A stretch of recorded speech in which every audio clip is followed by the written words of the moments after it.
اس کی اوٹ میں حضرت سلطان بہو سرکار کی پیدائش ہوئی، جس وجہ سے اس کی زیادہ مشہوری ہوئی۔ اب جتنے بھی زائرین آتے ہیں جو دربار پہ آتے ہیں یا عرس شریف پہ آتے ہیں یا ویسے وہ حاضری دیتے ہیں تو وہ دل شریف پہ ضرور آتے ہیں، اس کی یہ حقیقت ہے۔ حضرت عمر رضی اللہ تعالیٰ عنہ کا دور حکومت تھا، تو آپ کو پتہ چلا کہ وہ جو درخت ہے جس کے بارے میں حضرت عثمان رضی اللہ تعالیٰ عنہ کو جب پتہ چلا کہ آپ صلی اللہ علیہ وسلم کو خبر یہ اڑا دی کہ حضرت عثمان کو شہید کر دیے گئے، تو آپ صلی اللہ علیہ وسلم نے جو ہے وہ اس درخت کے نیچے بیٹھ کی تھی صحابہ سے کہ ہم حضرت عثمان غنی رضی اللہ تعالیٰ عنہ کے خون کا بدلہ لیں گے اور ہم جہاد کریں گے۔ تو صحابہ نے آپ کے ہاتھ پہ بیعت کی تھی، تو وہ بڑا مشہور درخت ہے جس کا ذکر قرآن میں بھی ہے کہ لقد رضی اللہ عن المؤمنین اذ یبایعونک تحت الشجرہ، بڑی فضیلت والا درخت ہے۔ لازمی بات ہے اس کے نیچے صحابہ جیسی ہستیاں اور آقا نامدار حضرت محمد عربی صلی اللہ علیہ وسلم شاف محشر جیسی ہستیاں اس درخت کے نیچے بیٹھی تھی۔ جب حضرت عمر رضی اللہ تعالیٰ عنہ کا دور آیا تو آپ کو پتہ چلا کہ لوگ اس کی زیارت کے لیے آتے ہیں، تو آپ نے وہ جڑ سے اکھیڑ دیا کہ ایک وقت ایسا آئے گا کہ شاید لوگ یہاں سجدے کرنے لگ جائیں۔ تو ہم یہاں آئے ہیں، اس میں کوئی حقیقت ہے، اس میں شک نہیں ہے کہ حضرت پیر سلطان بہو رحمۃ اللہ علیہ کی یہاں پیدائش ہوئی ہے، ان کی والدہ محترمہ جو ہے وہ یہاں آئی اور پردے کے آڑ کے نیچے حضرت سلطان بہو رحمۃ اللہ علیہ کی پیدائش ہوئی۔ تو اب کیا سمجھتے ہیں کہ یہاں پھر وہ شرک والا سلسلہ نہیں شروع ہو جائے گا کہ لوگ آئیں گے، چاٹا چٹائی شروع ہو جائے گی، منتیں لوگ شروع کر دیں گے؟ آپ کا ذہن کیا کہتا ہے اس بارے میں؟ یہ تعلیم کی بات ہے، اگر لوگوں کو اچھی تعلیم دی جائے جی کہ یہ پوجا پاٹ والا سلسلہ غلط ہے، آپ صرف ایک پیر کے لیے آتے ہیں جس سے محبت ہوتی ہے، اس کی بندہ جی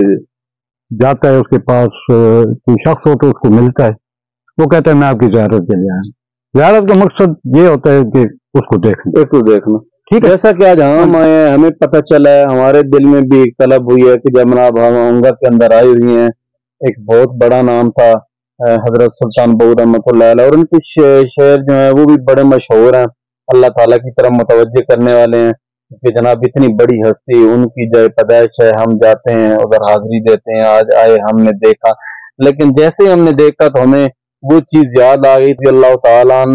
کو جب پتہ چلا کہ لوگ زیارت کے لیے چل پڑے ہیں تو آپ کو بھی اس چیز کا خدشہ ہوا کہ کہیں ایسا وقت آ جائے کہ لوگ جو ہے اس کی پوجا پاڑنا شروع کر دیں۔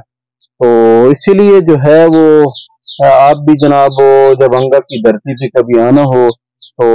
ویسے سپیشل تو چلو نہیں، تو جب بھی آئی ہوئی ہوں تو یہاں بھی آپ تشریف لائیں۔ یہ جگہ ہے حضرت سلطان بہو رحمۃ اللہ علیہ جس جگہ پہ پیدا ہوئے،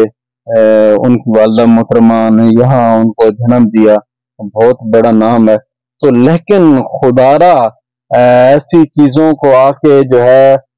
نماز روزی کی پابندی کریں، جو احکام ہیں وہ صحابہ کو بھی معاف نہیں ہے، نماز زکوٰۃ حج جو احکام ہیں وہ ان کو معاف نہیں ہے، تو ہمارے لیے بھی معافی نہیں ہے۔ یہ قطع نہیں ہو سکتا کہ ہم جو ہے وہ دین کے جو احکام ہیں ان سے دور ہو جائیں اور ہم یہ سمجھیں کہ جو ہمارے مرشد تھے تو وہ تو ولی اللہ تھے، وہ انہوں نے بھی نماز کو نہیں چھوڑا، حتیٰ کہ شیخ پیران پیر شیخ عبد القادر جیلانی رحمۃ اللہ علیہ کے بارے میں بھی آتا ہے کہ ایک دفعہ آواز آئی کہ عبد القادر جیلانی کو جو نماز معاف ہے، تو حضرت شیخ فرماتے ہیں کہ میں تعجب ہو گیا کہ رسول اللہ صلی اللہ علیہ وسلم جیسی ہستی کو معاف نہیں ہے تو مجھے کیسے معاف ہے؟ تو یہی چیز ہے کہ یہ جو ہستی ہیں ان کے ساتھ ہم صرف مصنوعی نسبت کر کے کامیاب نہیں ہو سکتے، ان کا جو دیو اور مشن ہے اس پہ ہم چلیں گے تو انشاءاللہ کامیابی ہمارا مقدر ہے۔ میں ایک بات کہنا چاہتا ہوں، یہ تمام لوگوں کے لیے ہے، آپ کے وساطت سے، کہ جو بھی کوئی ولی اللہ ہے، کوئی دربار بنا ہوا ہے، وہاں پر صرف دعا کریں، اس کے سجدے نہ کریں، اس کی پوجا پاٹ نہ کریں۔ کوئی کسی بزرگ کے پاس جاتے ہیں تو آپ یہ نہیں کہہ سکتے کہ بیٹا آپ نے دینا ہے، آپ اس کو یہ کہہ سکتے ہیں کہ آپ دعا کریں اللہ تعالیٰ میری یہ مراد پوری کرے۔ جو اس طریقے سے بالکل ان سے تو